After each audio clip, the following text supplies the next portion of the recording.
and dying in your beds many years from now, would you be willing to trade all the days from this day to that for one chance, just one chance, to come back here and tell our enemies that they may take our lives, but they'll never take our freedom?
And welcome to Anti-Tyranny News Radio here on UCY.tv. Thank you for joining me this evening. A lot of stuff we're going to dive into. One of them, may we return to the gold standard? We'll get into that. That'll be in a Ron Paul Liberty report. I wanted to cover this article real quick. It was from National Association for Gun Rights. And it says here, and that's nationalgunrights.org, courts confirm the right to keep and bear arms includes the right to buy and sell them. To most citizens, it seems like common sense that the right to keep and bear arms includes the right to buy and sell them, but it is also obvious to most that anti-gunners don't recognize common sense. This is why it's so important for courts to recognize the full extent of the Second Amendment and protect our constitutional rights. Ninth Circuit Judge Diarmuid O. Scanlane, hopefully I pronounced that right, recently emphasized our forefathers recognized that the prohibition of commerce in firearms worked to undermine the right to keep and bear arms. However, the right to buy and sell firearms is still under attack through several avenues. Federal bureaucracies are targeting the right to buy and sell firearms, denying these rights to veterans, Social Security recipients, and people who are illegally reports to NICS without due process.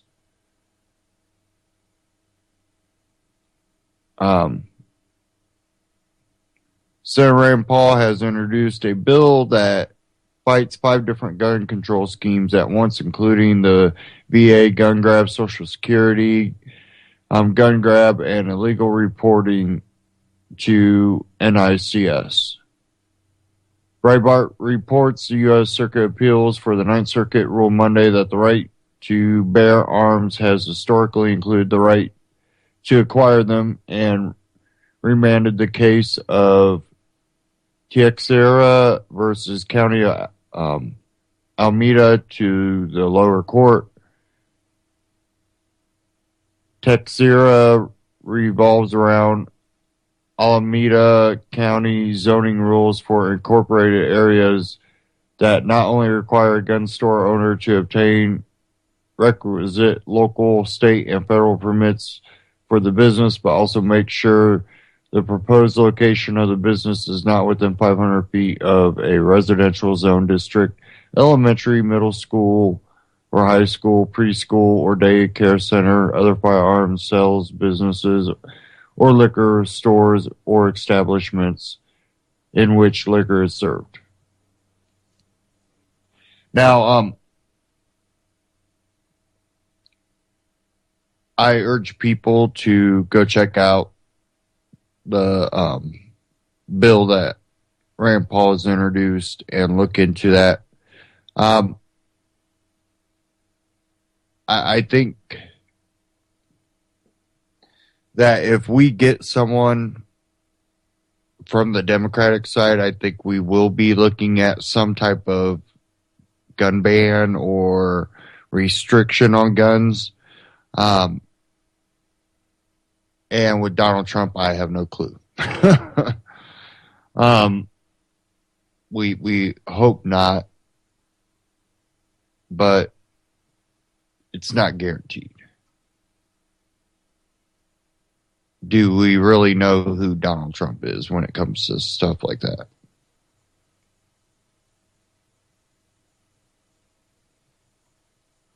Okay. I want to go ahead and get in this Ron Paul Liberty Report, and then we'll get into some articles after this. Give me a second, try and get page back up.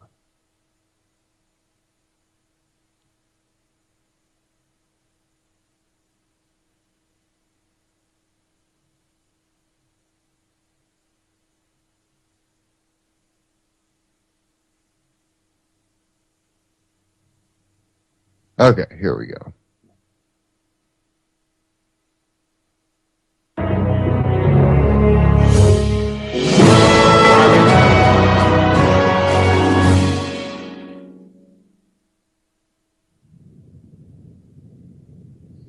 Hello, everybody. Thank you for tuning in to the Liberty Report. With me today is Daniel McAdams, the co-host. And Daniel, nice to see you. Oh, thank you. Good morning. Well, good. I'd like to talk this morning or today about a very important issue, and that's money. But it's about gold. Now, I've been instructed while in office by the authorities that gold is not money. I'm still a little bit hesitant to accept that explanation because I believe gold is the ultimate money. And all of a sudden they're talking more about gold as money, which is very interesting. The last time we got interested in talking about gold as money, in a sort of a way, at least to dispel some of the things that were going on, that was back in 1979. Interest rates were 21%, inflation rate by prices, 15%. There was chaos all through the 70s. There was stagflation going on. People were concerned. The setting was so good that they passed my amendment to have a gold commission to study the role of gold in international and national order. And we had the gold commission, and not too much positive came of it other than the fact that it was established. But here it is today. Interest rates are negative, and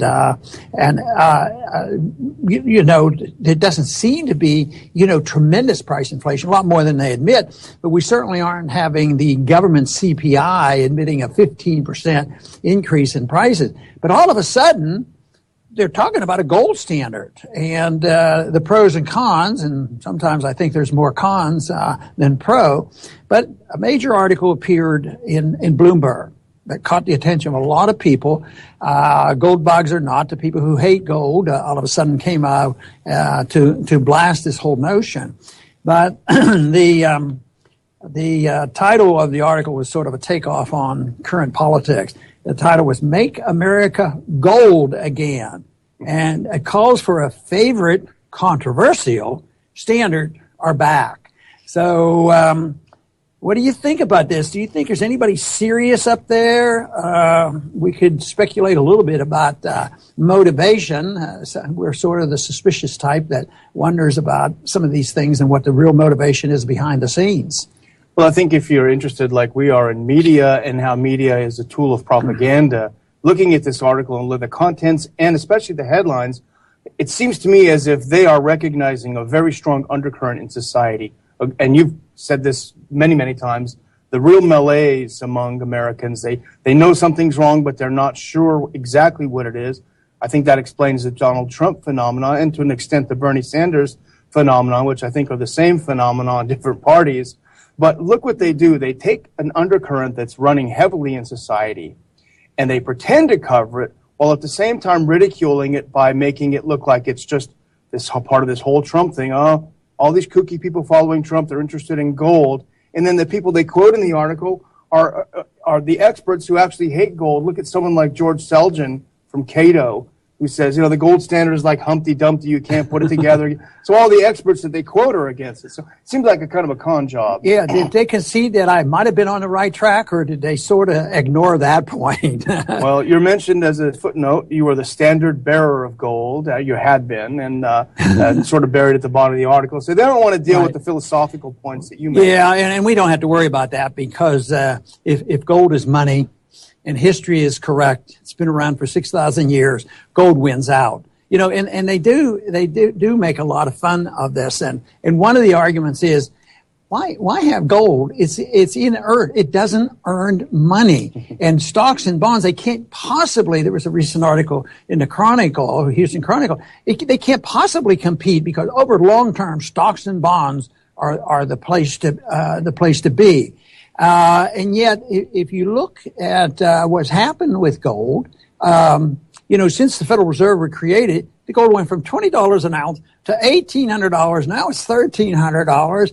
And I would say that it's acting, rationally, and that it truly is, a special type of commodity, and it is special money. The others keep arguing that it makes no sense, but what they're afraid of is, I think the real reason why they have to attack gold is the restraining force on government. If you have an honest gold standard, you will restrain government spending, government debt, government special interest, the welfare state, the warfare state, because they can't print the money. Of course, you can read thousands of articles on why. If you'd have had the gold standard in 2008 and 2009, I mean, a lot of these companies would have gone bankrupt. Oh yeah, we might have been back to economic growth again. There's a lot of things that are different, but they don't look at that at all. They just say it's very, very bad. Now, when they compare it and they say gold earns nothing, stocks and bonds earn something. Well, something's happened along the way.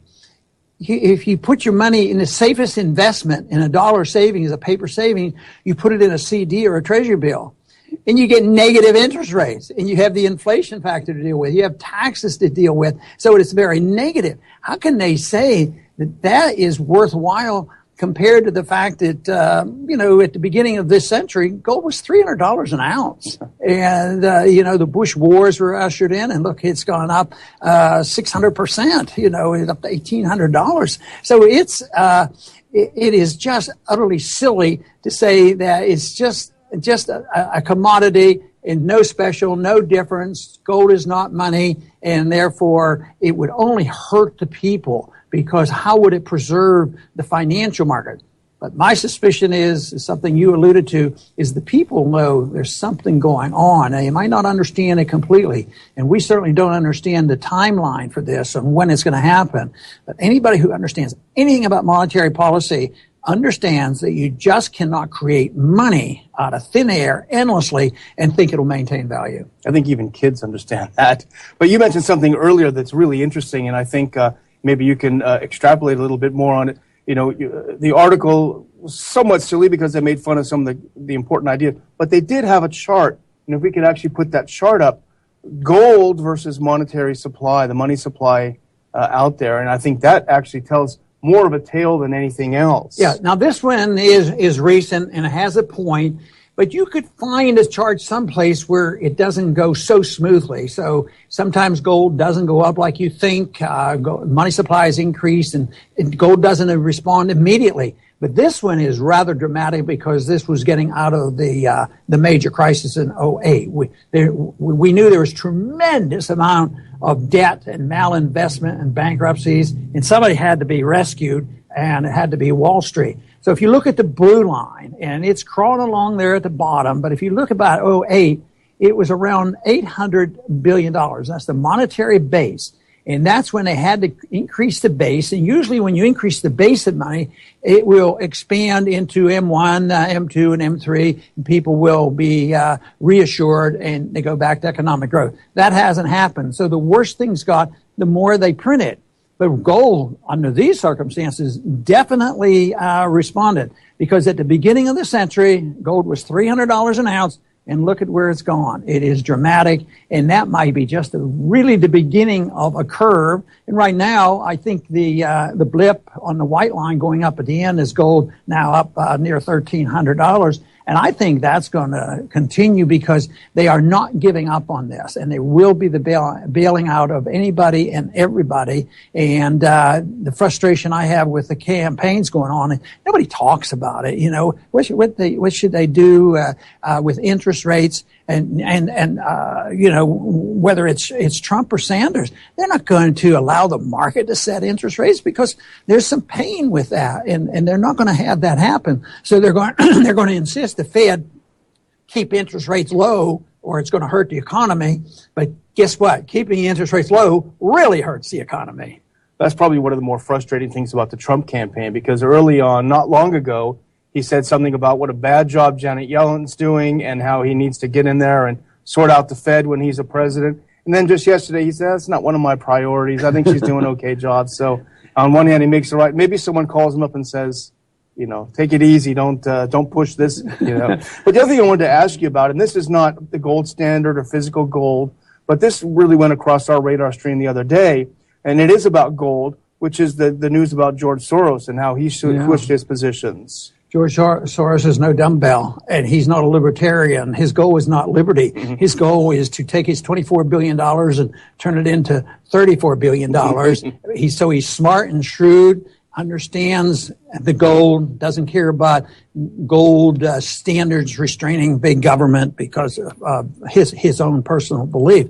But yes, I find it fascinating. He helped me out because I happen to own Barrick Gold stock, and there for a while it had been in the doldrums. But I'm a long-term investor or preservation of wealth, so I have a Barrick Gold. But he sold 37% of his stock holdings, wow. And then he went and bought a ton of Barrick Gold, and he caught it. I think Barrick Gold has gone up tremendously since he went in and bought this. But he's doing this because he's shrewd and he's able to. The Chinese have purchased a gold facility in London, 2,000 tons of gold, wow. that they will be involved in. So that is tremendous amount of gold exchanging. Another number that fascinated me is that in 1 year, the transaction in London in gold is $5.5 trillion worth of transactions, buying and selling and speculating, and also sales in real gold. But that is a lot of transactions. So somebody is using it as money. And ultimately, that's the only thing that throughout history that has ever restored confidence to a currency. You know, they can badmouth gold, but gold always survives. And it's been known to be used as money for 6,000 years. But there's no good example of how paper money thrive for very long periods of time. If our currency became totally fiat paper money in 1971, and they say, oh, it's doing pretty well. Well, it's not doing very well. People are panicking over it, but it is, rather long for paper money. But I can guarantee it. If history means anything at all, if common sense means anything at all, and if economic law means anything at all, the paper monies will self-destruct. And just when and how and the transition, but eventually you have to have a confidence restored. We did it with the continental money. We did it with the dollar and turned it into a greenback. We had to restore that in confidence. They had to restate it in gold. But they're under the gun right now because it's the debt and the malinvestment and the complexity of the world finances is so broad that just saying, tomorrow people say, well, if the Fed guarantees the dollar, at $2,000 an ounce, everybody will be reassured. Well, I'm not going to be reassured. I mean, in a year it could be $3,000. So that's not it. Unless you live within one's means, unless if the government doesn't run up debt and can't tax people anymore, can't borrow anymore, all they can do is print. But then if people lose confidence, they won't even be able to do that, and that will be the end of it all. There will have to be a promise that the people believe that government's going to live within its means, and that's the hang up. the special interests, and there are a lot of special interests out there, whether you're a socialist or whether you're a Wall Streeter or you're dealing with financial markets and you don't want interest rates raised, everybody will argue you can't do it, because it's sort of like, being treated for cancer. Nobody wants it because it's an acknowledgement.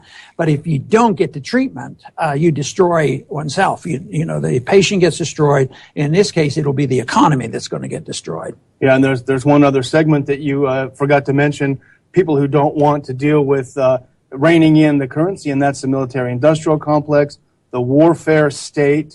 They're the last people to want, and this is the old critique about the gold standard. Oh, it limits the amount of cash in the circulation. It's going to be terrible for the economy. Well, it's only terrible for those sectors. The Byzantine Empire, I think, lasted more than 1,000 years, but they stayed on the gold standard, and they were well known for this. And it's when they went off the gold standard, finally, that empire disappeared.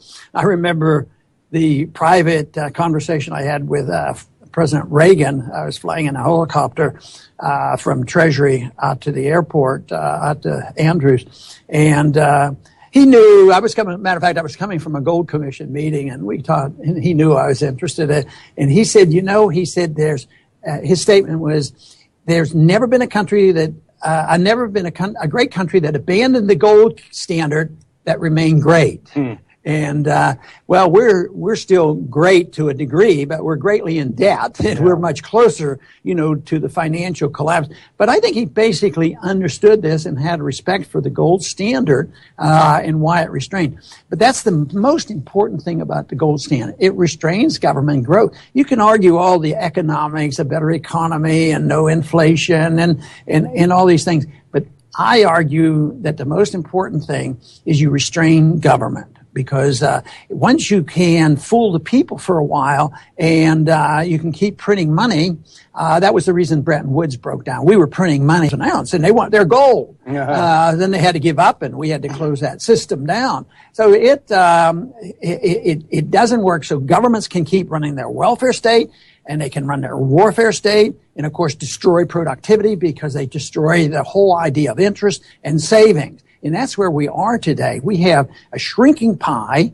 We have no productivity. And we have factions just clawing out there, different factions, to say that they're entitled to this. And whether it's the entitlement of Wall Street or the entitlement of Main Street. I mean, everybody gives, a socialist a pass and say, well, that's doing good and helping poor people. Well, ultimately, you're not helping poor people. You're destroying the middle class. So all this idea that you can all of a sudden control the distribution of the inflated dollars to help the poor versus the rich always win out on that argument because they're powerful and they control the strings and they become part of the shadow government and they can control things the way they want.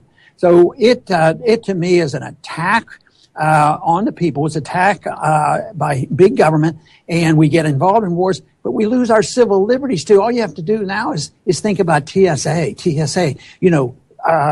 They were attacking us. We had to do something. And think of how we've suffered, in the last 15 years. It's always attacking the American people. And you say, all you have to do is look at those pictures on TSA and say, wow, we have to do that because we want to be safe, And I think people are waking up to that just like they're waking up to the fallacy of this economic system and maybe the dollar. Well, you're making me think that I was maybe too hard on the article's headline earlier. Maybe if we want to make America great again, we should make America gold again. Yeah, there you go. There was one quote that was in one of the articles I thought was pretty interesting. He was down, playing gold down. They said only weird people, advocate. So I think you're with me on that. So we're the weird weirdos. People. We believe that there shouldn't be just paper money out of thin air. So they're the weird people. And his conclusion was that most people don't want to be like them. So we have a job right now. But it looks like there are more and more people wanting to be like us because they're attacking those people and trying to show how stupid this is and why would you own gold that doesn't earn interest and all the silly stuff. You buy stocks and all these kind of things. So I think it's pretty fascinating that that this is in the news, and I think it's the opening salvo of a lot more discussion because we're about to see some explosive changes in our financial system, in the value of the dollar, and it's going to continue to get worse because right now the real threat is the contest between the factions of entitlements. Who's entitled to something that is shrinking? The wealth of this country is shrinking. Productivity has not going up. And that's why there has not been a recovery.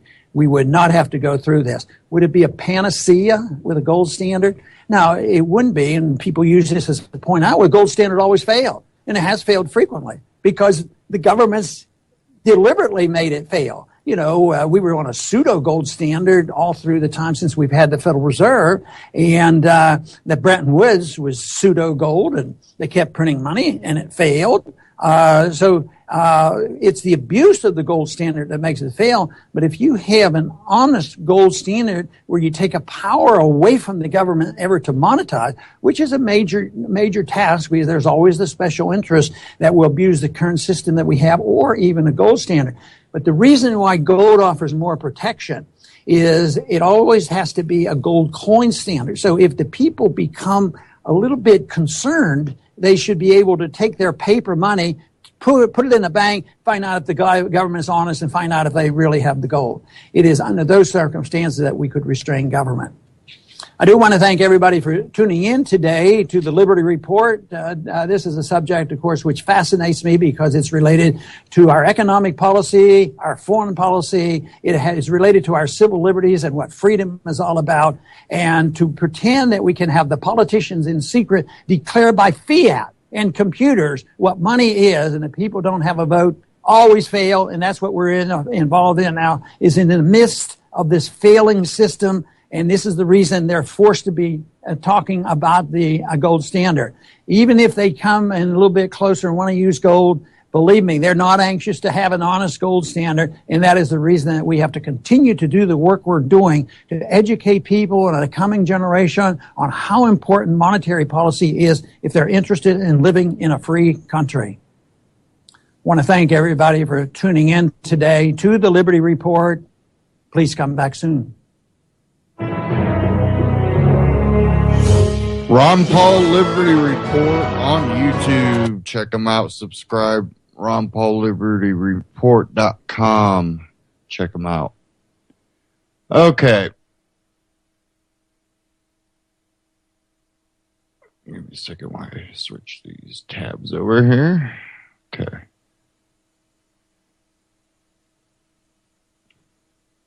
Now, talking about factions fighting for entitlements, one of the candidates will kind of go into politics here, but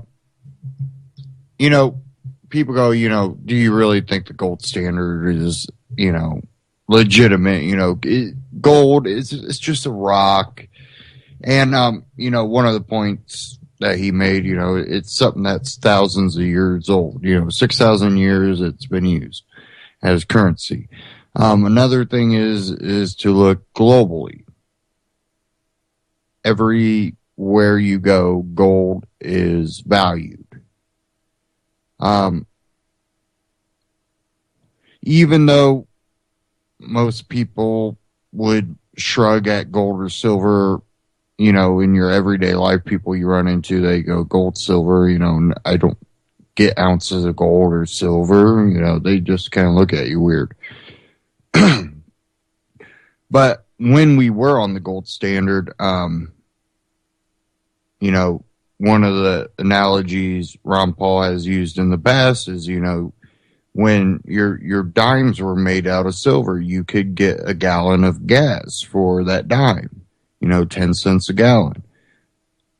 Well, in today's price, if you turn that silver dime, if you still have a silver dime, if you took that and traded it for cash, because, that silver dime has more value in today's dollars because it's not backed by gold or silver. So if you take that in, the value of that silver dime is still worth a gallon of gas. And it shows that really gold and silver don't fluctuate in value. They always hold the same value. It's the dollar that goes up and down because they manipulate it and they print it and then manipulate it some more and then print it some more and manipulate it some more. You know, it's just an ongoing battle until finally people are like, you know what, you manipulated and printed way too much of this crap, and it's easier for us to find, you know, a $5, $10, $20 bill than it is to find toilet paper. And that's the path we're on, and, you know, that's the path other countries have gone down. So it's something that's relevant. But, you know, we have Donald Trump previously on camera saying that, you know, you print more. You just print more. So we also have, you know, on the left, their non-establishment candidate, Bernie Sanders, you know, he's going to push those same things, those same ideas. And as long as my browser doesn't completely crash on me here, which it may.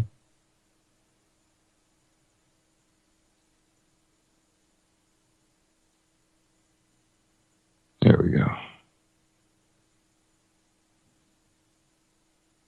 Okay. I had one here from Reason.com I wanted to go over because a lot of people are like, why is Bernie Sanders still in the race? Well,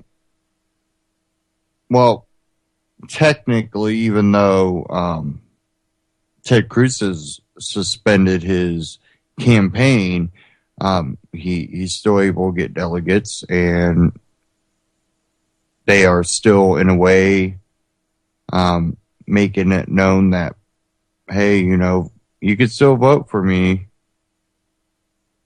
So there's a lot of talk about that happening in the background. But this from Reason.com, why Sanders isn't quitting. As the return came in from Kentucky and Oregon last night, Twitter and the blogosphere lit up with pundits wondering why Bernie Sanders hasn't dropped out of the race, or at the very least leveled with his supporters that he won't win. The Hillary Clinton camp has taken to gnashing its teeth testily and issuing calls for party unity, as with Senator Barbara Boxer's recent remark that she would hope that Bernie will be a leader and make sure that everybody understands what is at stake. Sometimes they get more explicit, as when Senator Dianne Feinstein said last week that Sanders' presence in the race has become actually harmful, since it means Clinton can't make that general election pivot the way she should.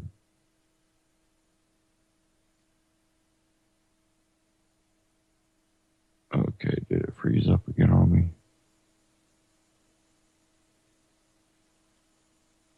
I think it did. Give me a second here.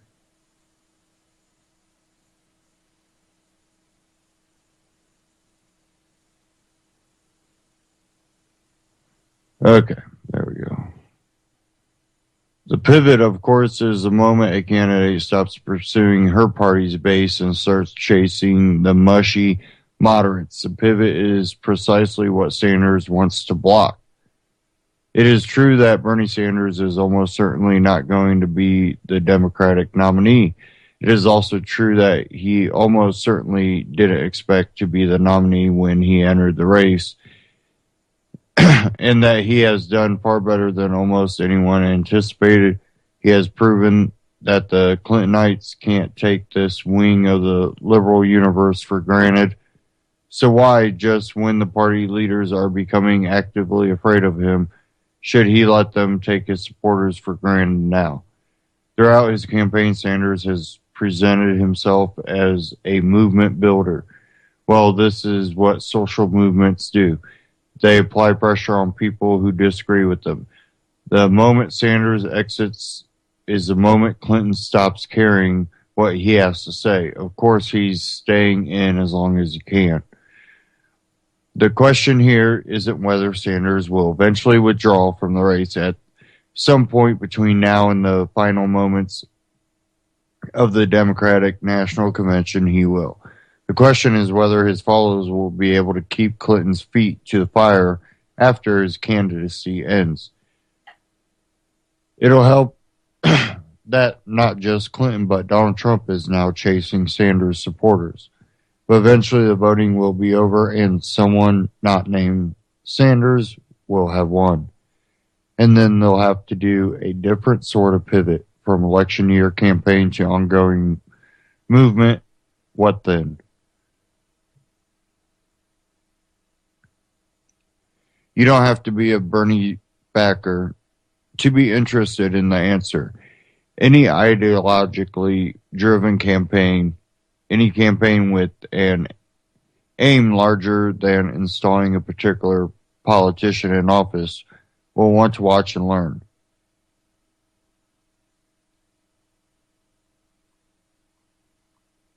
So, I've seen that as really interesting because, we also kind of went through this with the whole Ron Paul thing.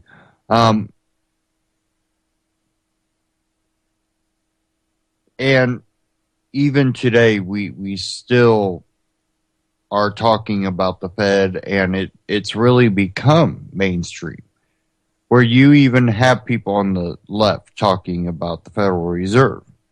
So there's things that come out of this. Now, problem is we're having socialism come out of this, but we also have to, be observant, know what works, what doesn't work. And I just think we're facing a really hellish coming 4 years with whoever we get in office. And, it becomes one of those things that I urge people, prep. Can't be prepared for everything, but you can sure try to, put yourself in the best situation. Put it that way.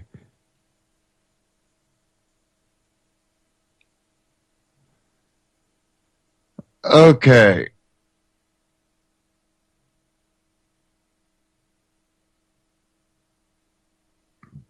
Give me a second here. Now, we probably won't have Bernie, but then we'll have either Donald Trump or Clinton. And I think they both represent a dramatic move that could negatively affect our economy. And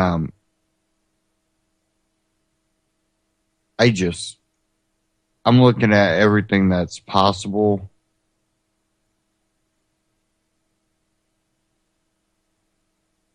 And I'm looking at it, and we're looking at people that want more government control. We're looking at people who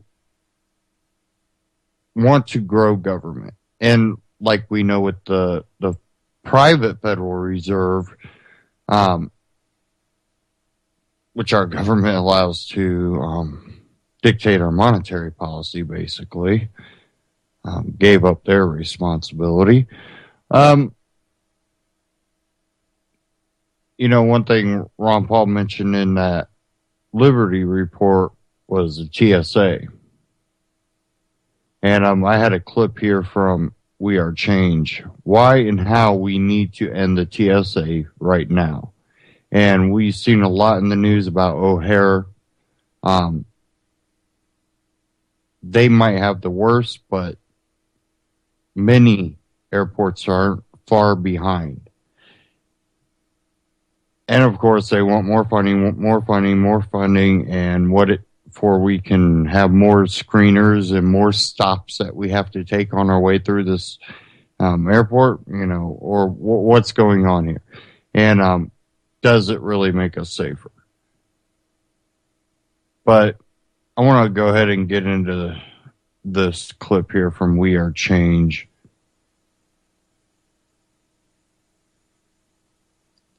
Here we go. In this video, we're going to make the pure definitive case on why we need to get rid of the TSA. I am sure anyone who watches this video and fact checks everything with the sources in the description below will have no other option but to demand the end of the Transportation Security Agency. Share this video, we could do this together, and hopefully we can get rid of this tyrannical extortion racket that the TSA is running on all of the American people. Now, as we are speaking, mainstream media has been ablaze, and especially social media, with the long wait lines at major airports all across this country. Some people have to wait 3 to 4 hours, making people miss their flights, making people sleep at the airport because of the incompetence and because of this vindictive behavior by the TSA. American Airlines employees are even volunteering and helping the TSA workers with non-security functions in order to deal with these lines. This is a government agency financed by you and for you. Your tax dollars go to these agencies. And they are doing this mainly because it's just another government extortion racket. They are extorting the passengers. They are extorting this country into more funding and more money for themselves by understaffing TSA agents with major airports at the major lines, creating this havoc in order to justify more money that they are literally throwing away. They have given one employee, one official at the TSA, a $90,000 bonus.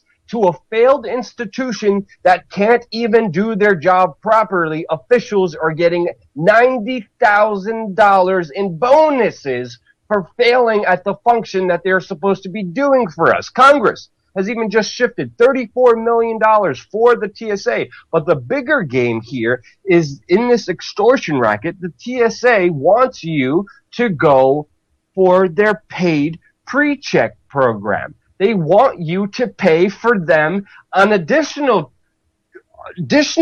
charges when they already have money from your taxes to do their job. They still want you to enroll in their TSA pre-check program and pay them to do their job.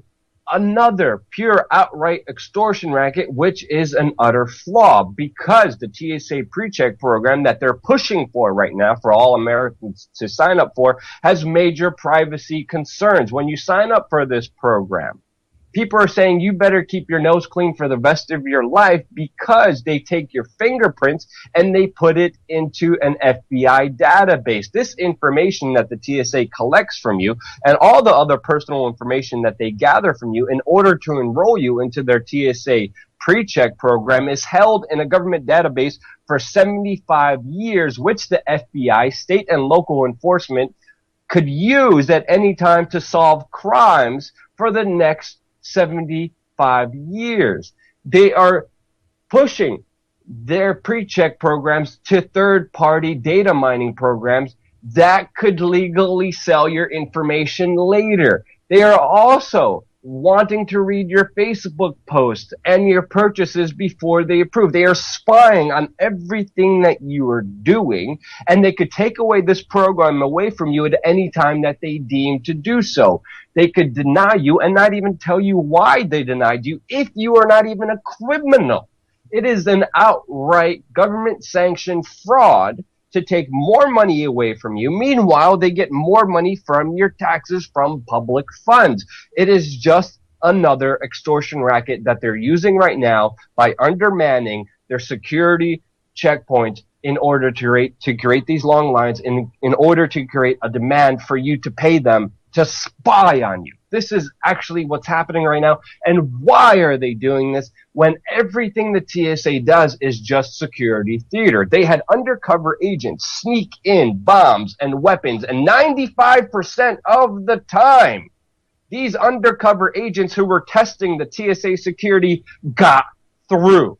95% of the times when someone in the government tested the TSA security by bringing on bombs, by bringing in fake guns and fake bombs into the airport, they were not caught by the TSA. How many terrorists has the TSA caught?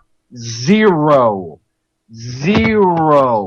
So what are they doing here? All of this is just massive security theater. They didn't stop the shoe bomber. They didn't stop the underwear bomber. Their security theater does nothing except give people the illusion of security while giving up essential freedoms and privacies. This is extremely dangerous because you're only presenting the illusion of security. Meanwhile, the system is still vulnerable for terrorist attacks. What stops terrorist attacks? Well, air marshals, locking the cockpit door, a heightened awareness by the passengers. This is what actually stopped previous terrorist attacks and actual intelligence that went after key terrorist suspects. But why are we still spending so much money on this theater that doesn't work? It's inept. On the TSA's own Instagram page, they talk about all the knives that they take away from regular human beings who have no ill intent to hurt anyone, but they take them away and they take pictures of them and they flash them all over their Instagram. Meanwhile, if you go to first class on any major airline, they give you a knife. This is just utterly the most ridiculous, idiotic security theater that I have seen in my life. It doesn't work. We are spending a lot of money out of it. And because of all this, we have these horror stories coming from the TSA, with TSA agents being caught masturbating to images of airline travelers that were previously displayed on body scanners that gave detailed accounts of their genitalia. There's security agents who rig body scanners on attractive male passengers so gay male colleagues could grope them. There's TSA screeners charged with child pornography. The list goes on and on and on. On this website, tsascandals.wordpress.com, you could see all of these scandals and pretty much shows you how the TSA just hires criminals and sexual predators without doing any background checks, giving them the full authority of this government to do what they want. These outrages of these criminals goes on.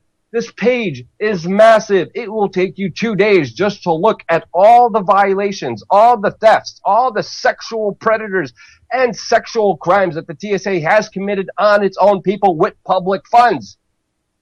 Check out this website. Spend a day, and what you will see will shock you. I had previous encounters with the TSA with these officials literally picking up my laptop after getting screened, looking me dead in the eyes, and dropping it right in front of me. Why are they doing this? Because some of the TSA agents are just vengeful, evil human beings who know that I criticize them, and they try to take vengeance by literally just dropping my laptop in front of me and cracking my screen, and there's no way to get any accountability. Sure, you could send in one of these papers, but like other federal government agencies and police agencies, getting accountability for them violating you is virtually impossible for an average citizen. Ken O'Keefe, a famous activist, recently was flying to an event in Acapulco for Anarchapulco, and the TSA agents banned him for flying because he did not want to go through the body scanners. Remember, the body scanners that the TSA implemented said that they will be voluntary. We would never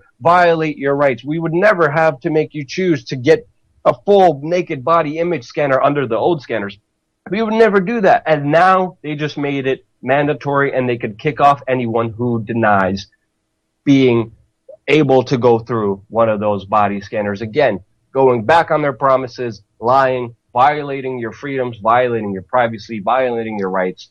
so much more. And this is happening because the TSA officials are actually the lowest paid federal workers in all of the federal government. There is not just incompetence. There's just not criminals. It's not just sexual predators who are within the TSA, but also the higher ups of the TSA are making sure no one could be held accountable for their illegitimate actions, for their crimes. TSA employees have come out publicly and they said whenever we report an issue when it comes to security or someone violating someone else's rights, when someone doing something illegal within the TSA, we get punished for reporting and holding TSA officials accountable. The higher ups of this criminal organization are the major ones pushing these illegal actions. But there is sunlight at the end of this tunnel with major airports, including New York City and Phoenix Airport, looking to kick out the TSA and hire their own private security agencies. We could surely have a push calling of all of our major airports to get rid of this criminally inept. This organization doesn't work. It is a government extortion racket that's violating your basic principles, that's violating your basic rights, meanwhile not keeping you safe at all, wasting your money, trying to extort you even more, worse than any mafia that you could even imagine. And international airports and major airports all around the country are calling to kick out the TSA. We need to support these officials. We need to get through this because ultimately, together, with enough public outrage, we could do this together. End the TSA right now. And, well, on another note, the elites, like Bill Clinton, they don't have to deal with this because they fly on private jets. Bill Clinton, he literally loses his Secret Service detail and goes on a private sex offender's plane called the Lolita Express, and he flies on them committing horrible acts with just these outright child sexual predators. This is the elite here who are the ones who really run this country. This is what's happening in the United States. This is what we are allowing to happen. Meanwhile, we get sexually groped and molested by TSA officials that can't even do their job right. Subscribe. Donate to independent media by going to wearechange.org/donate. Keep us fully independent so we can actually provide you this full news that we are not seeing anywhere on the mainstream media. We're seeing the outrage, but you really need to understand this history. Share this video. Let's get this outrage outright to the American public, and let's get rid of the TSA. Together, we could do this. Share this video. Subscribe. We're going to have a lot more content coming here your way on youtube.com/wearechange. We Are Change on YouTube. wearechange.org. Go check them out. Now,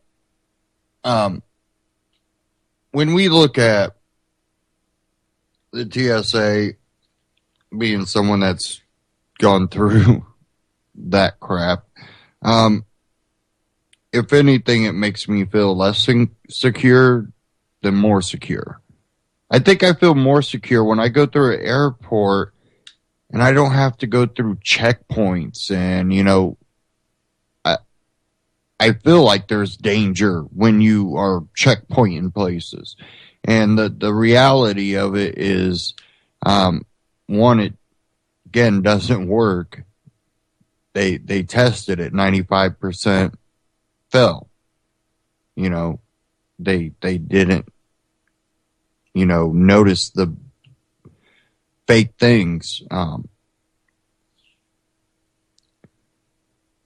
We look at that, and we look at how government handles a lot of different things, and they tend to not be too great at it. I will say I think the U.S. Postal Service has gotten a little bit better at delivery of mail, packages specifically. But that's after how many years of getting their butts whooped by UPS and FedEx and other carriers, which I don't know the numbers right now, and they might be getting their butts whooped too still. I really don't know the numbers, but how much is it costing them? or us. You know, how much inefficiency is there? It becomes one of those things that because it's our money, they can just more if they need. You know, they now have postal service delivering on Sundays. So it becomes very interesting how your tax dollars can just be used and maybe the system's not even efficient. But guess what? You don't get to choose.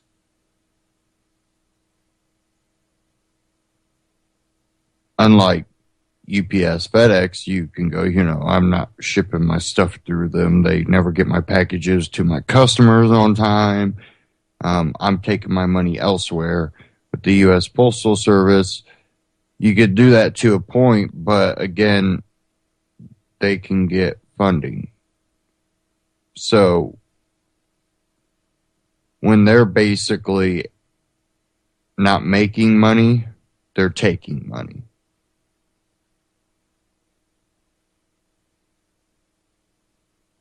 Okay, I wanted to get to this article here.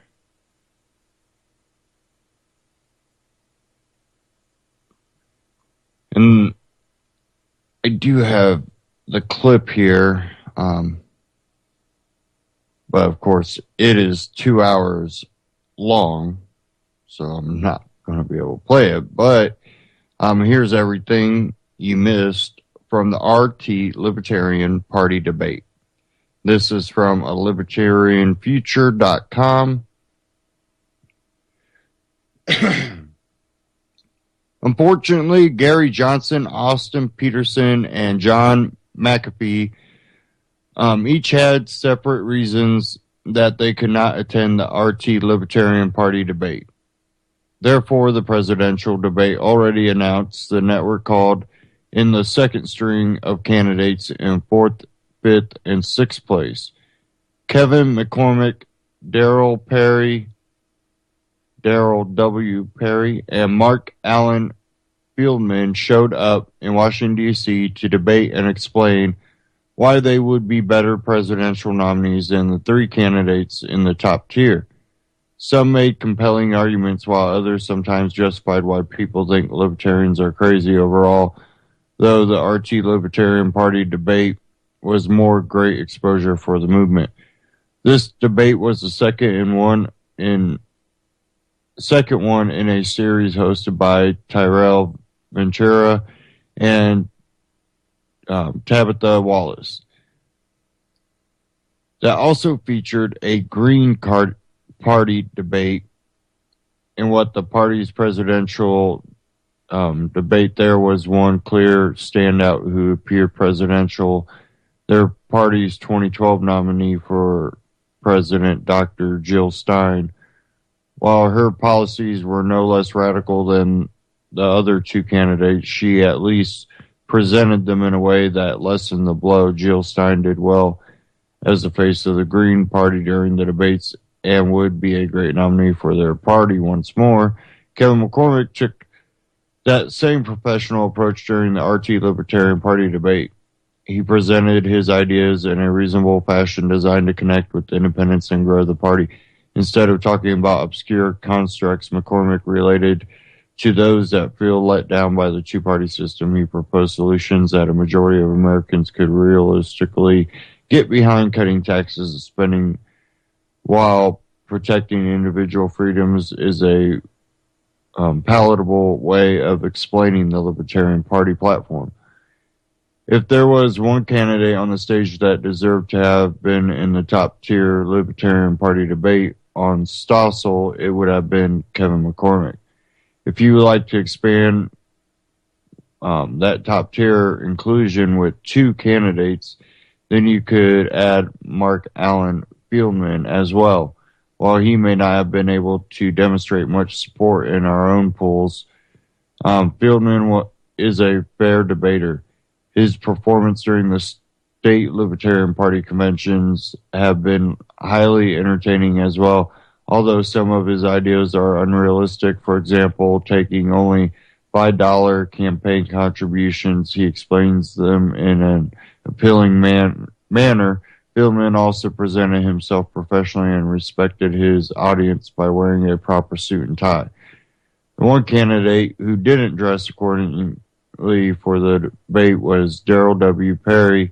His lack of conformity to standard dress codes required for presidential candidates matches his lack of conformity within the Libertarian Party. As a hardcore anarchist seeking to abolish the federal government, Perry does not present the moderate pace required to grow the party. Perry speaks to a minority with no plans for electoral success or expanding the movement. In fact, on past occasions, he has expressly admitted as much and said he would not try to win the election. His campaign is merely an admitted exercise in futility. We can only hope that the radical plans that Perry proposed didn't scare away voters interested in the Libertarian Party. That aside, the RT Libertarian Party debate probably did help the party connect with new voters. RT is a network specifically designed to appeal to independents. Their audience is likely much more receptive to a third party than that of CNN or Fox News. If viewers were able to sort out the radicalism and focus on the realistic policies, there is some hope.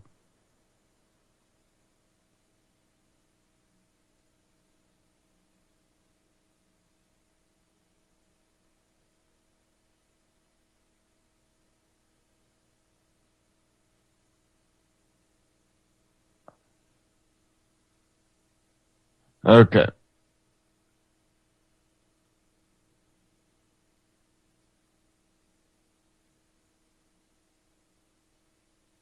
I want to get to this article here if I can find it.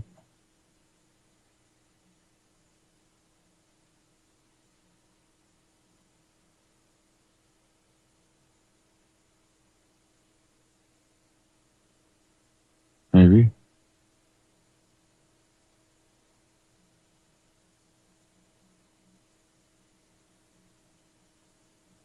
Huh.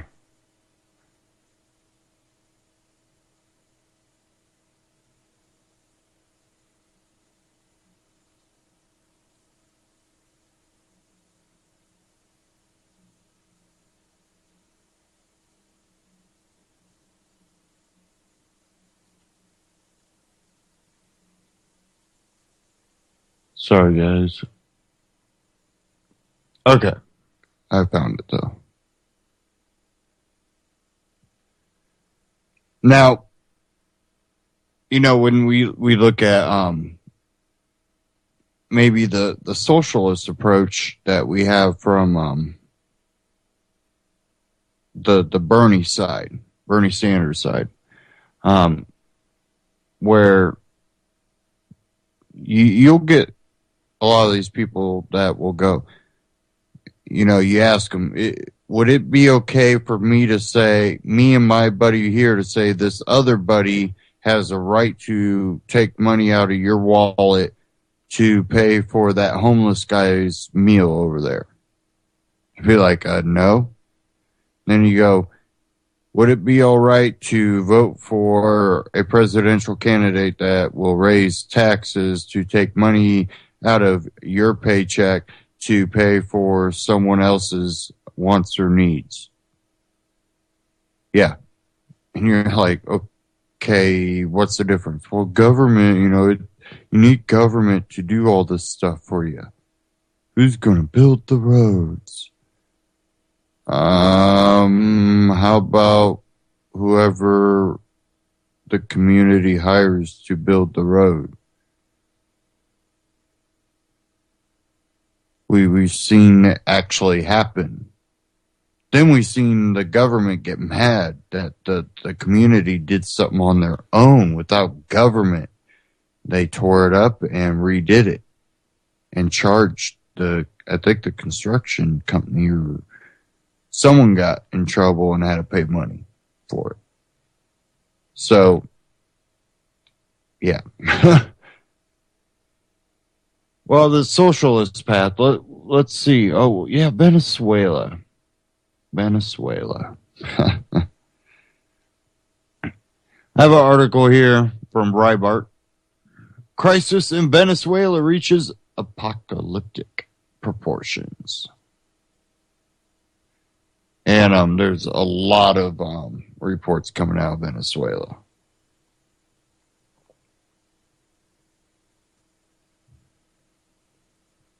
And it doesn't really look too good over there for them.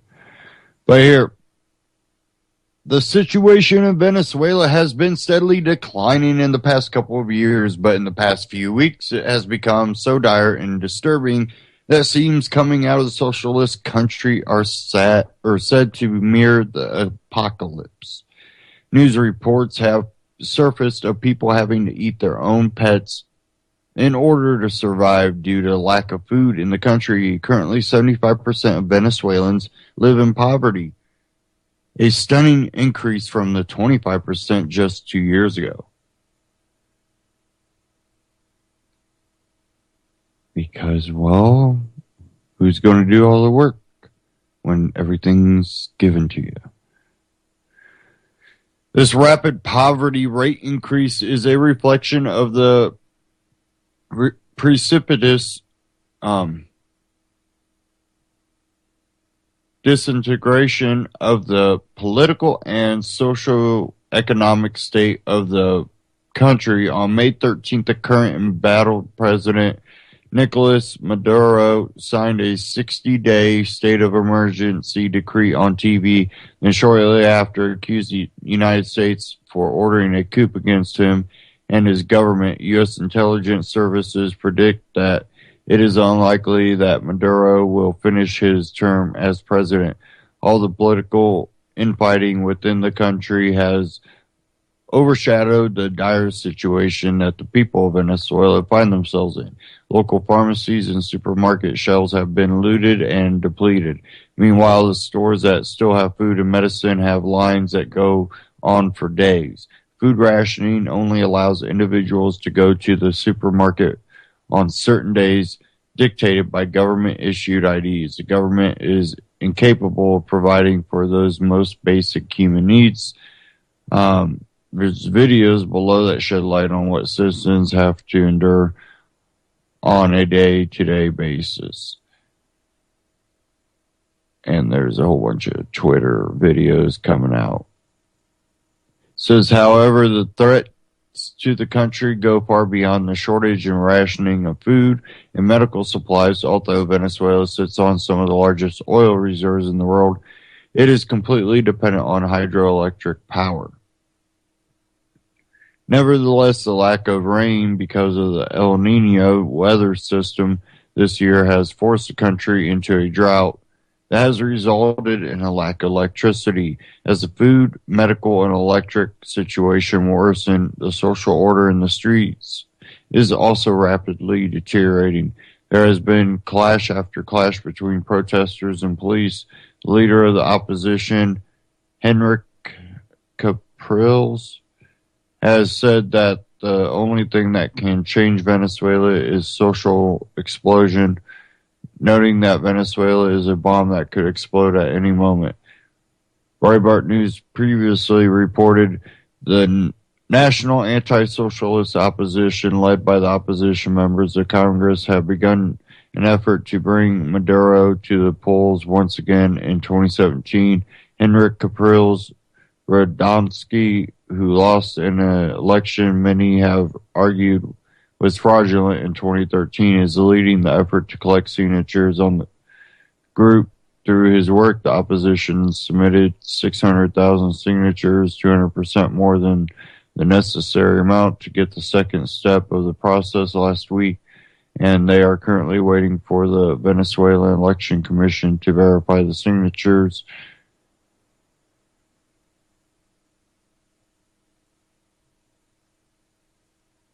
And that's the last of that there.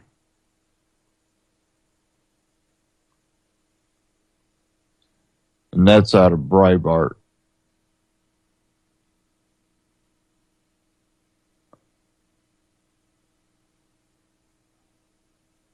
Sorry, the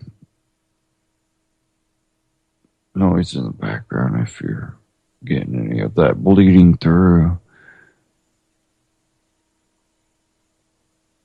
Okay.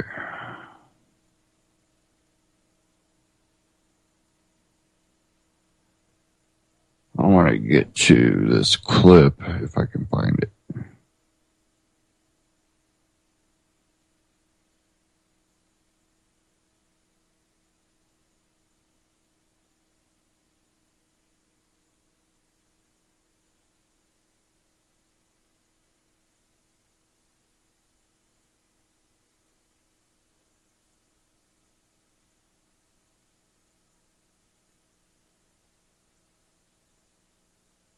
And this is another We Are Change. Petrobras, a government-run corporation that destroyed Brazil. And this is another example of government being involved in things that government shouldn't be involved in. Government works best when it governs the least. It really does. And that has always been proven in history and as we go further. So let's go ahead and get into this. This is Okradowski of WeAreChange.org. Here in Rio de Janeiro, we are outside the headquarters of Petrobras, the government-run corporation that has been in the middle of all the scandals and, of course, the corruption that's dealing here with the impeachment of the president of Brazil. Now, to understand this situation better, we have Edson here, who's one of the leading thinkers and philosophers behind the libertarian movement in Brazil. And to understand just a little bit of what's happening here in Brazil, we have to start at Petrobras. Now, what I've heard with Petrobras is that it's a government-run corporation that controls pretty much the oil and gas here. And even with the low oil and gas prices globally, they still haven't lowered those prices here. And they're ripe with a lot of corruption that's leading to the impeachment of this president. But ultimately, what is Petrobras and what are they dealing with right now? Actually, Petrobras is the national government oil company, and they actually regulate all the monopoly of the oil thing. So everything started a few years ago when there was a legislation which is determining and for everyday enterprises you run against Petrobras in the oil market. So they try to regulate all the market systems and the legal system just for Petrobras. And Petrobras will use it by all the politicians that were behind the Dilma Rousseff government. Now, what is the corruption? What happened here with Petrobras, with the government? Well, with the regulation, it started a few points and just ended up the market for every other enterprises and just use it for Petrobras to gain the monopoly of the system. And how the system of monopoly was ruined by the politicians there and the same party as Dilma Rousseff, it came to attention for the federal police here. And that's how they came, all these investigation things, and they just came for one single point, the PT, the Trabalhadores Party, which is the same party of the president of Brazil. Now, we've been hearing that there's been a lot of corruption, a lot of money underneath the table, a lot of public money that was supposed to go towards projects, going towards the politicians' pockets, of course, robbing everyone blind because the government has complete control of it. How do you see it, and how do you see it unfolding? Well, we pay a lot of taxes here. Brazil one of the countries that there's a lot of tax in South America, and basically most part of these taxes goes to the government enterprises and the government legal systems here. We have a huge state in Brazil, one of the biggest in Latin America. I think not even far of it is happening in Venezuela. But if you want take about what's happening here in Brazil, we can become a Venezuela as soon. Yeah, the economic situation here is not good at all. As you can see, the homeless person just behind us, it is filled here in Rio de Janeiro with a lot of poverty and also a lot of public funds being spent on the Olympics. A lot of money was spent on the World Cup here, of course, just thrown away. And a lot of the politicians were caught with most of the money in their pockets instead of the projects that they said that they would build here. Now, what's going to happen with Petrobras? Because many people are saying this company is going to go bankrupt. Many people are saying this country is going to financially feel the effects of that. Some people are saying that Petrobras should be privatized and not be a public institution. What do you think is going to happen? Because right now the president who is going to be impeached, Dilma, wants to keep this company a government company. The opposition wants to privatize it. What's going to happen? Actually, in my opinion, to privatize Petrobras is not even a thing have to be considered because it's already bankrupt. So we have to extreme Petrobras. We have to literally implode Petrobras to open the market from all of the companies all over the world, worldwide, to invest on the oil company in Brazil. If you have a company that runs for oil market, you have to put in Brazil and implode Petrobras. Now, what's going to be the effects of that since Petrobras is so interconnected with the government? Actually, first, we make the direct link with the government thing about Petrobras. So once the Petrobras is over, the corruption and the single party, which is PT, with the same of the president, we're going to over it for now. But there's a problem. The Brazilian society wants more state to doing that. We don't want to make the individual freedom and the free market principles to went out. So we ask for more government, and there is a problem. Once we end the corruption in one single party, we need to create another situation, an alternative to resolve this problem market. We have to open the market to end all of these things.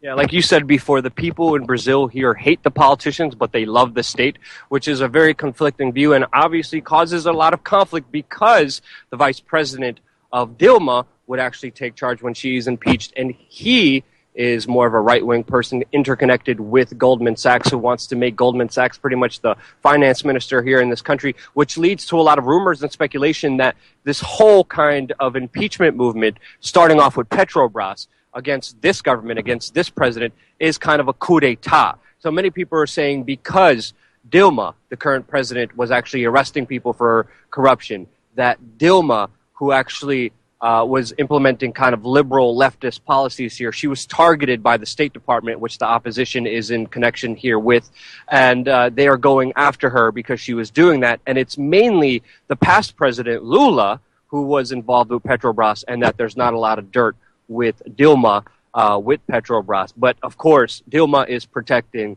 Lula, and she put him in her cabinet so he can't be prosecuted. But now there's the big impeachment thing. That's how some people are seeing it, as a kind of coup d'etat against this president. How do you see it? And can you give us a history of this president's past, Dilma, who has been kind of a revolutionary, who has been tortured and also did some other acts? So there's one thing people have in mind. Brazil never were a safe place. During the 70s and the middle of the 60s, there was the military regime here, and a lot of things happened. And Dilma, he was trained in Cuba and in Russian to run against the military. She are a socialist and a communist thing, so he did a lot of terrorist attack against the military bases amongst every people in society, even banks or regular people. He used to walk nearby the same situation that she made some terrorist attacks. So there was the past of her and Lula. They were friends at the time, and they created a party which he has the principally the politicians and the Senate and the government. So there is the past of her party. Yeah, you said that she was guilty of killing 3 police officers. Is that true? Yeah, she was guilty to kill 3 or 4 military officers in the middle of the 60s. She had a brigade, socialist brigade, which were called AR7, which is in Portuguese called the Movement for October Revolutionary Socialist Movement. So she killed a few officers in the military, and that's how it is. That's what happens when you have a terrorist running for a government. And then she was also tortured by the police state, the martial law that was set up here in Brazil during the 60s and 70s. And now she's president. And now, with the whole scandal with Petrobras, the future of this country is unknown. But obviously, a lot of important moves are being made here. Where do you see everything going in the near future? Because economically, Brazil is not in good shape in any way. And also, politically, with the impeachment, with this new guy coming in, how do you see Brazil in the next few years? Actually, there isn't. There is an alternative, actually.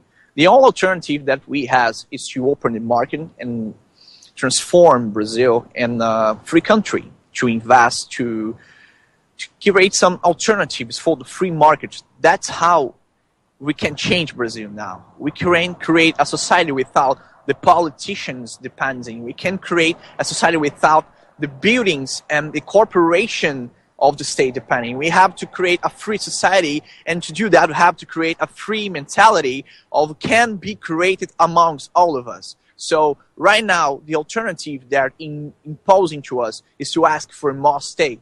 So what I think has to happen is to end all of this thing and create an individualism thing and individualist all of the places all over Brazil. Edson, thank you so much. And of course, you're doing that with a lot of important people here. Where can people find out more information about you? Well, you can also ask for Grupo de Estudos Dragão do Mar, Instituto Liberal do Nordeste, e o Instituto Mises Brasil. That's a mouthful. Yeah, that's a lot of institutions in Brazil. Then we fight for liberty and free market. The links will be in the description below, and obviously with the uncertain situation here in Brazil with the Olympics coming up, anything could happen, but it looks like Brazil is headed for a worse future than it is right now, and the solutions are actually going to be a lot of the same problems that are continuing here in this beautiful, amazing country. Stay tuned, subscribe, we're going to have a lot more information coming here your way on youtube.com/wearechange.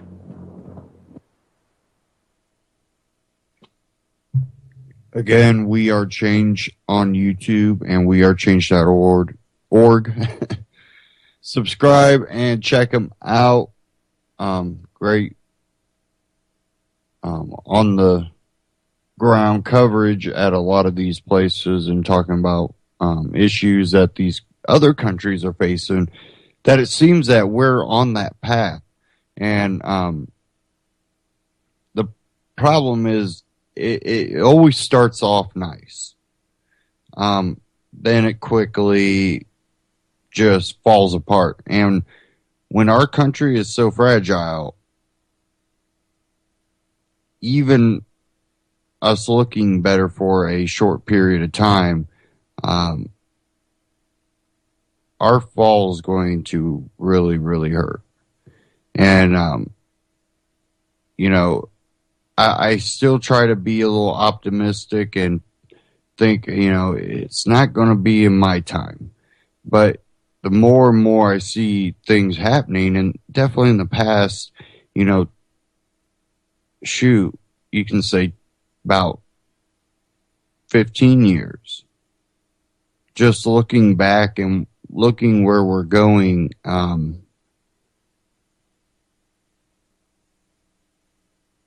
I think that we're going to be a lesser version of Brazil. And the thing is that's just a path to the situation you see in Brazil. I've told many people, I think no matter what side wins, all it's going to do is enrage the other side more, and it will be just like it has in the past, but at a faster rate where, both sides are growing government to impose control over the other. And it's going to continue. And I think the rate of deterioration of society in America is going to be on an incline. And I just hope that enough people wake up and are awake right now that maybe we could head off that situation. But with the political scene right now, it makes it hard for people to have optimism of that. And both sides are playing into it, the divide and conquer. The Bernies, the Trumps, the Clintons, the Cruzes, they're all playing into the divide and conquer. And a lot of them actually believe that they're not, that they're trying to unite a country. And what they're really doing is making the divide and conquer even worse. And we will be ruled over. So you kind of got to take a step to say, this is not going to be the path that, I'm going to choose. And a lot of us have come to that point a long time ago, but I think a lot of us gave up on society too. And that again only furthers that divide and conquer, because not enough people are spreading the knowledge and information that they themselves already know, that both sides are playing into this divide and conquer, that it's going to lead to more social unrest.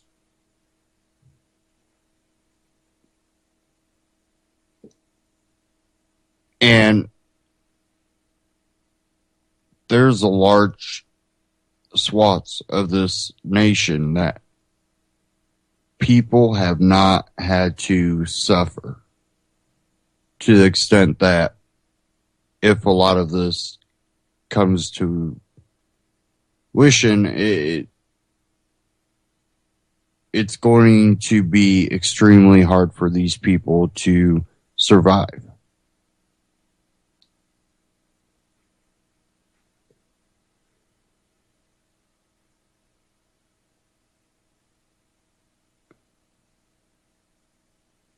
Now,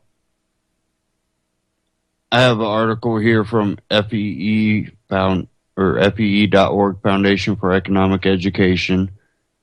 This one by Jeffrey Tucker. Obama's egregious overtime rules attack prosperity and worker rights. The Department of Labor's new regulation regarding workers' hours ranks among the most outrageously destructive actions by the Obama administration in its two-term history. It is going to profoundly affect the lives of many millions of people, shattering dreams and smashing the human rights of workers to negotiate, produce, and achieve. By executive fiat, the department has now said that time and a half rules on worker pay apply to workers earning up to $47,476 per year, such specifically, whereas they used to apply to only up to $23,660. The new rules apply to salaried as well as hourly workers. High-level executives, along with teachers and doctors, are exempt. How people will be classified is determined by a complicated test. Forced idleness. An Obama administration spokesman said this is designed to address both underpay and overwork. Because a law alone cannot magically produce wealth, it will not address underpay. Employers do not have a secret closet stuffed with cash to which they can have been denying workers access. Instead, workers will be cut back and or reclassified by force of law. So yes, this edict will address overwork by forcing people to become poor. This hits the white-collar job market hard and in ways that will upset the lives of millions of people. Want to work long hours to get ahead? Forget it. Your boss won't let you for fear of violating the regulations. Your career opportunities are shut down, or maybe you will get downgraded from salary to wages in order to make long hours possible. In either case, no accomplished American worker has had to amount for his or her working hours for generations. It's a freedom we enjoy as Americans. The National Retail Federation is right. These rules will affect every aspect of life for millions. It will destabilize family vacations because workers won't be able to prepare for working extra. It will make salaried positions more elusive. It will thin the ranks of middle-level executives and impose strange record-keeping rules. It might result in millions of people taking a second job in order to pay the bills. It didn't work in Europe. This new rule introduces European-style labor regulation despite how such rules regarding overtime have dragged down productivity and introduced social stagnation over an entire continent. It is completely inconsistent with an entrepreneurial economy of risk and reward. Think of the typical startup. Workers work ridiculous hours at below market wages in hopes of building a successful enterprise. Rules on pay and working hours, if enforced, would rule out startup culture. It is precisely because U.S. rules are kept to a minimum and only applied to relatively low levels that the culture of startups is vibrant as it is. Applying working hour rules to incomes that approach the median will tie up the American labor force in fits of bureaucracy and recrimination. Most people might remember how frustrating it can be when you finally get your first full-time job with an hourly wage. First, you find your hours restricted to stay under the healthcare mandate. Then you find your hours restricted to avoid time and a half pay. It has so far been a blessed relief to earn more and avoid such restrictions. Once you pass the earnings threshold, you can work according to your wishes and actually provide as much value as you want. The new rules are based on the strange idea that labor is somehow more valuable after 40 hours than under 40 hours, which is obviously untrue. Moreover, no one really believes that. So the purpose here is to forcibly underemploy people. Who benefits? Is the Obama administration just setting out to be cruel? No, this is an overt sop to the dwindling number of labor unions that are looking for ways to block competition in the marketplace. They are supporters of the Democratic Party. This is a political payout.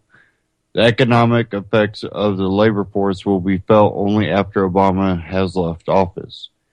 It should not be forgotten that maximum working hour laws were first tied to the progressive era. Their purpose was to make a certain class of workers less valuable in the marketplace. That class of workers was specifically named in the legislation, women.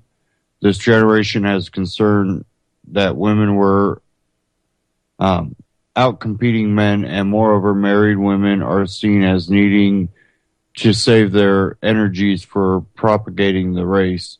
In essence, maximum work hour rules were part of a range of laws influenced by the pseudoscience of eugenics.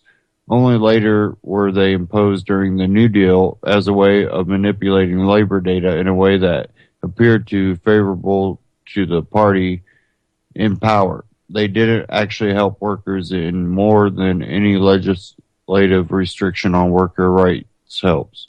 Fortunately, in our own times, they have become less relevant. Attack on freedom applied in the 21st century, a time in which work life has become even more customized according to individual preference. These rules will be devastating for productivity. They are inconsistent with the very idea of human freedom. In short, they are intolerable. What's more, the imposition of the rules has never voted on by any legislative body. It is pure administrative edict. The worst of the worst from the worst. Congress has a chance to weigh in on the regulation before it takes effect, and to do so during the dicey months leading to an election could be killed if good sense and courage prevail.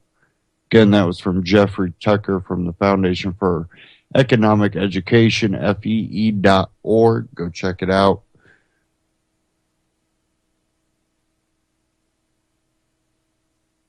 Now,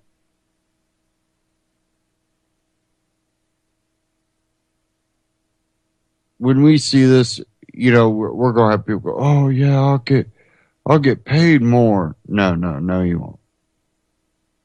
But they will push that.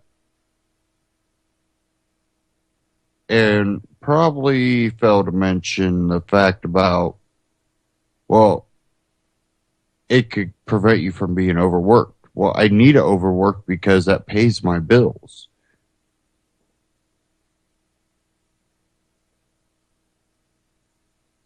They are going to push people out. Definitely salary jobs. It's already pretty difficult to find salary jobs.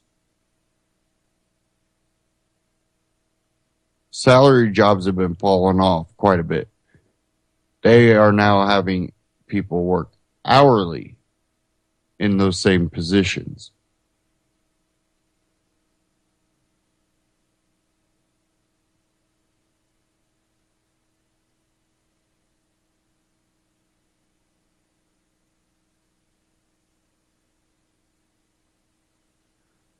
Okay, I'm trying to get this article up here.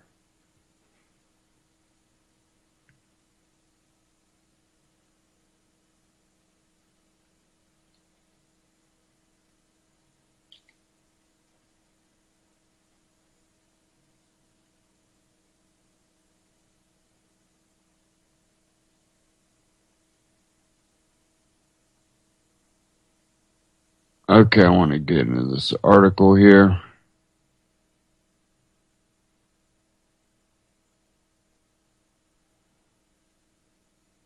Undeniable evidence. This from the economiccollapseblog.com. Undeniable evidence that the real economy is already in recession mode.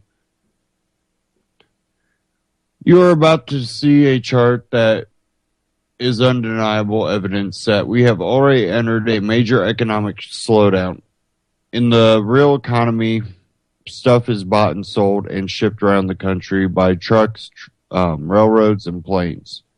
When more stuff is being bought and sold and shipped around the country, the real economy is growing.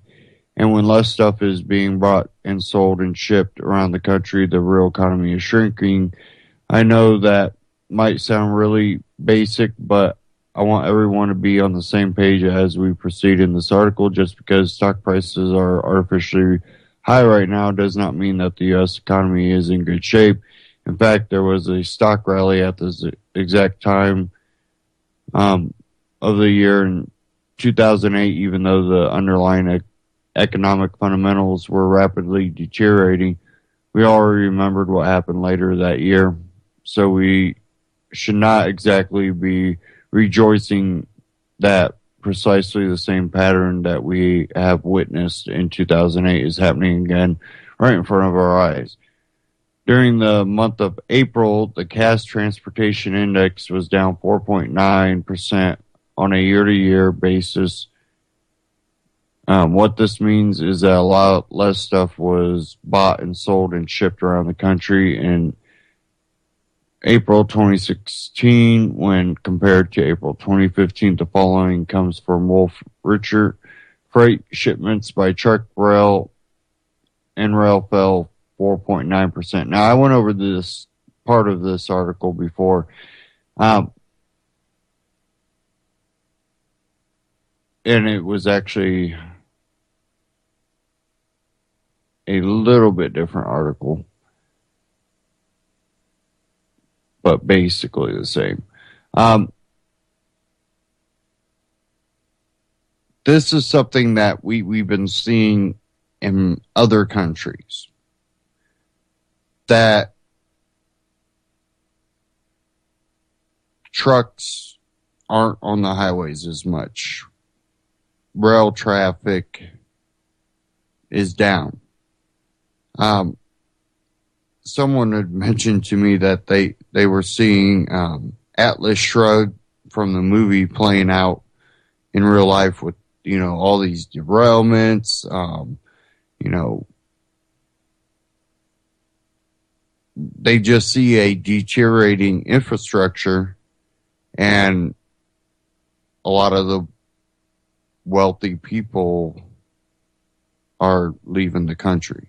Not all of them, but a lot are seeking other places that might allow them to be more free market, let's say. And even the ones that haven't completely left have moved or contracted with overseas manufacturers or distributors for more economic freedom when it comes to producing something that they can't do here. And people go, these places overseas are terrible. And I would agree definitely when you start seeing like nets around the building because people are jumping off,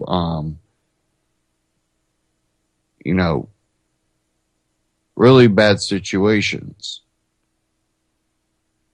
But sometimes you also have to wonder how bad was it before that they're willing to, do this. Now, if it's forced, I don't agree with that. Not all of it is. And, you go child labor. Well, in those countries, that's how they're helping feed their family. Everybody in the family works from the age of 13 and up. And we go, oh, child labor. And it's those countries. And I don't see a lot of these people going, child labor, putting down their Starbucks and sending money over there. So don't tell them that they can't help feed their family.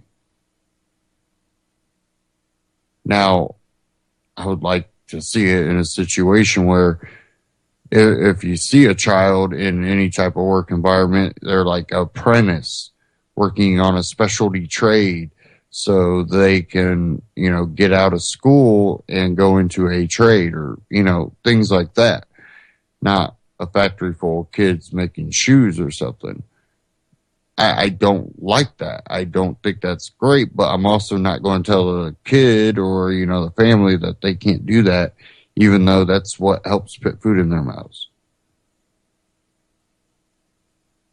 And maybe, instead of, harping at them and the companies, maybe you should harp at the government that helps that situation be there.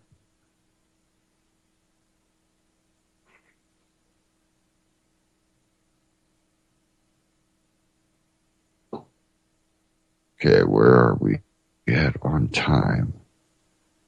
Okay.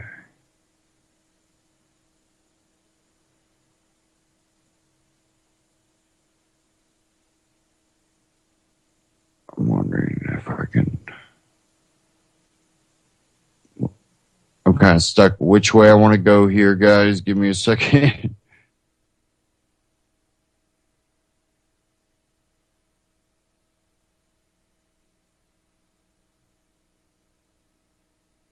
I just got to see what we're looking at here.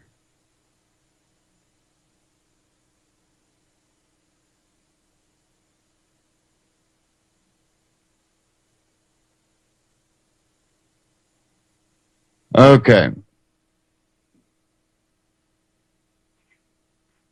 Now, this was from youngcons.com, Young Conservatives. Now,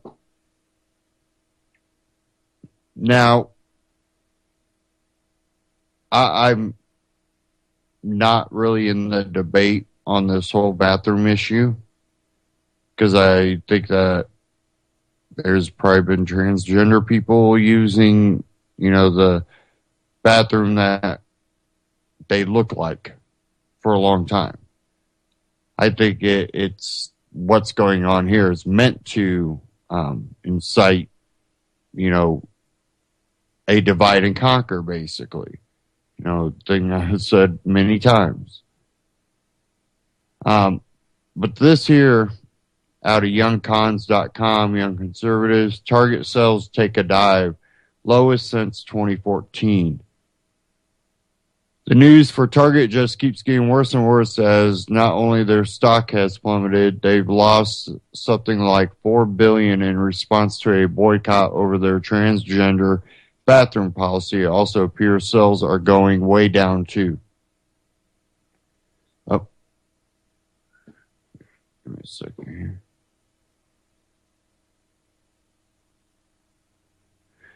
It says, in fact, their sales haven't been this bad in a while. From Bloomberg, Target Corp shares fell the most in more than 7 years after quarterly sales missed analysis estimates, and the discount chain delivered a disappointing forecast, adding to evidence that the biggest U.S. retailers are suffering from a slump. Target's same-store sales gained 1.2% in the first quarter, which ended April 30th. Minneapolis-based company said in a statement Wednesday analysis had predicted 1.6% growth according to Conscience Metrics. Chief Executive Officer Brian Cornell cited an increasingly volatile consumer environment and colder weather in the Northeast, adding his voice to the chorus of retailers complaining of sluggish demand.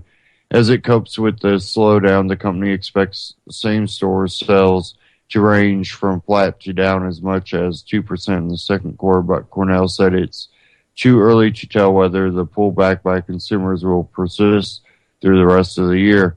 The stock fell as much as 9% to 66.98, the biggest intraday decline since December 2008. It had been up 1.4% this year through Tuesday's close. Target's disappointing results also dragged down shares of Walmart Stores Inc., which reports its earnings Thursday. Its stocks dropped as much as 3.6% to $62.75. Target also has seen material impact from a boycott effort over bathrooms, he said. Conservative groups targeted the chain after its announcement last month that it would allow transgender customers to use the restroom of their choice. The move has drawn protests, but it only affected a handful of stores, Cornell said. Yeah, I'm sure this decline has nothing to do with the massive number of people deciding not to shop at Target stores. It seems to me the store is trying desperately to minimize the impact of efforts of the boycott on their numbers to make it seem as if it's not effective. But I don't believe that's actually true. If Target cares about its customers, it will go back on its ridiculous bathroom policy and ensure the safety of women and children who stop and use the store's facilities. If they refuse to take action, it's going to continue hurting their bottom line, forcing them to reflect on what's more important, being hip and cool or making money.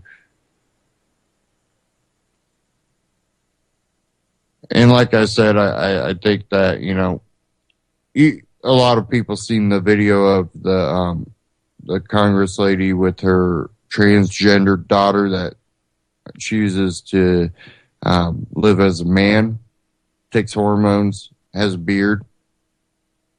You know, those people are already probably using the man's bathroom.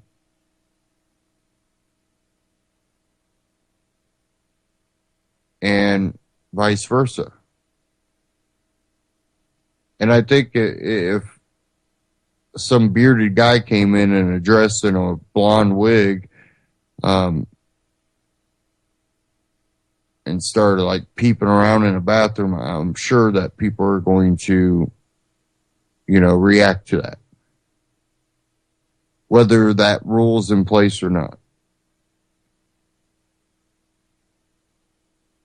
We have to kind of start looking at things more realistically that, you know, we see a lot of times where people step in and do something when, you know, weird or, you know, bad things are happening. It's just human nature to help someone in distress or that's being abused. Sometimes people take that too far, and just because they disagree with someone's lifestyle, they go after those people. And that's wrong. But see, this whole bathroom thing's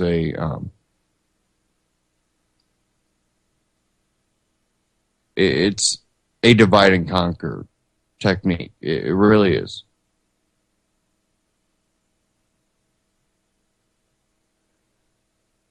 Okay.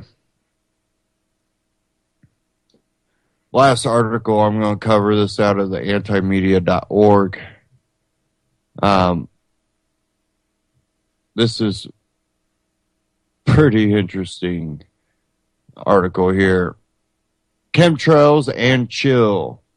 New dating site seeks to connect conspiracy theorists. There are many kinds of dating sites out there these days. They are tailored specifically to groups like Christian, Jews, farmers, and stoners. And the list goes on and on. The newest niche is Awake Dating, the first online dating site for conspiracy theorists. Developed by Jared Bidden, Awake Dating features all the normal bells and whistles of a dating network, but with the caveat that most, if not all, the users consider themselves awoken to the true nature of reality. Under this wide tent are the lovesick eyes of every variety of truther you can possibly imagine.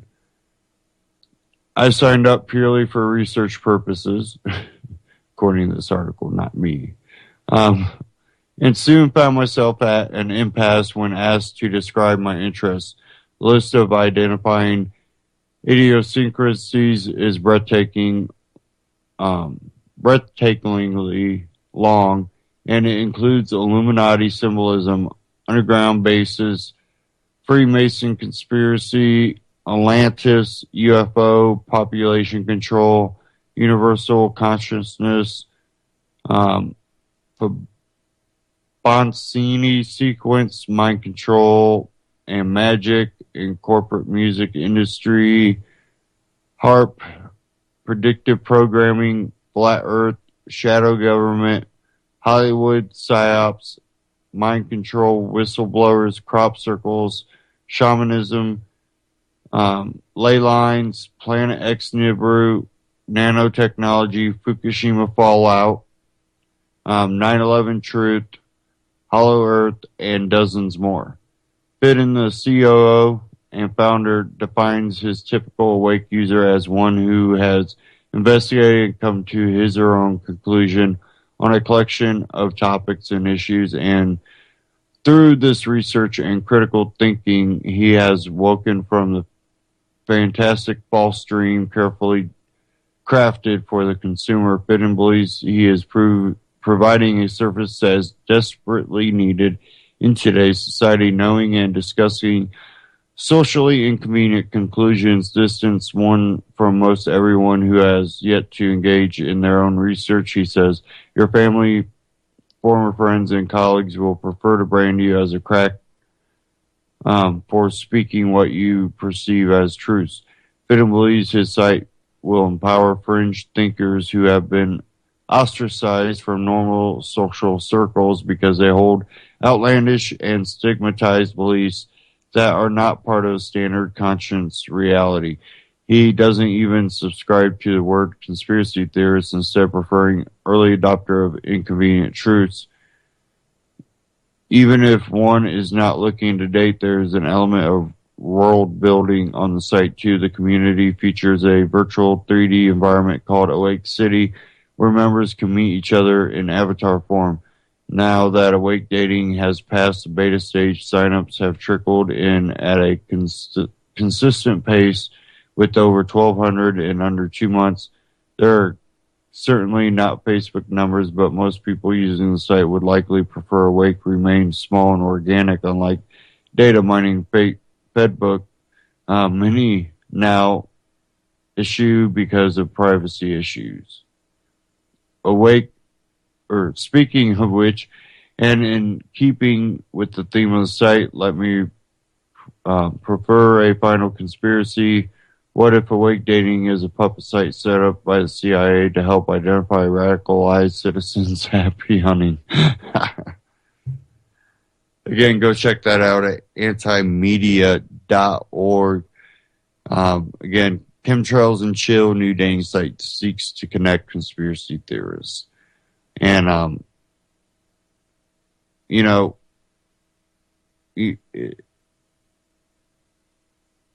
there's a couple things in there that I'm like, okay, they have that in there, like it's a conspiracy theorist, that these things have been proven. But whatever. If you want to go check it out, go check it out. And you can check out the article again at the antimedia.org.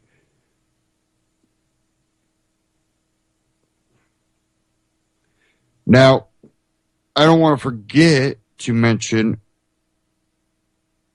the UCY Amazon store. And it's important to mention this because a lot of you probably already shop through Amazon. If not, they usually have really, really great deals. If you want to buy items at Amazon, if you go to ucy.tv and you scroll down to the bottom, click the Amazon tab, it's going to take you right to Amazon. You're going to get the same great prices. You're going to get the same shipping deals. And at the same time, though, you'll be helping alternative media, ucy.tv. And this network, broadcasting network, gives me and the other hosts here the opportunity to get information out to you, to spread the message of freedom and awareness, and to, you know, encourage people to do their own research, to look into things, to actually question the reality that they're told to believe. Because, you know, a lot of times what you actually find out is, you know, reality is stranger than fiction. And it's sometimes hard for people to do that. But when we have so much alternative media out there, it's important that we keep the true grassroots alternative media, you know, operating and broadcasting so that information that the mainstream media will not cover actually makes it to you. Again, check out all the articles I covered. A lot of these groups, We Are Change, the Anti-Media, these are alternative media sites that, you know, are going against the grain. They are going up against mainstream media, and we're having success. And that is why it's important for you to support, you know, alternative media. Again, ucy.tv, scroll down to the bottom, click the Amazon tab, take you right to Amazon. And also go to the top of UCY, and there's a support UCY tab up there, and you can also donate. And earlier in the broadcast, I told people, you know, I urge people to prep all the time. One of the stores I like to shop is My Patriot Supply, and it is located here in Indiana, where I am located. But My Patriot Supply has great prepping gear, camping gear, water filtration, non-GMO seeds, seed vaults, herbal seed vaults, medicinal herbal seed vaults. You know, they just have such a great collection.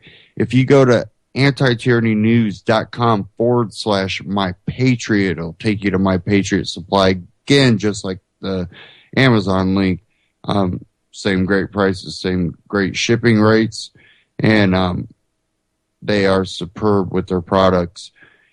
I urge people to go check them out if you are into prepping or just, you know, having the little extra. You never know if a natural disaster or a man-made disaster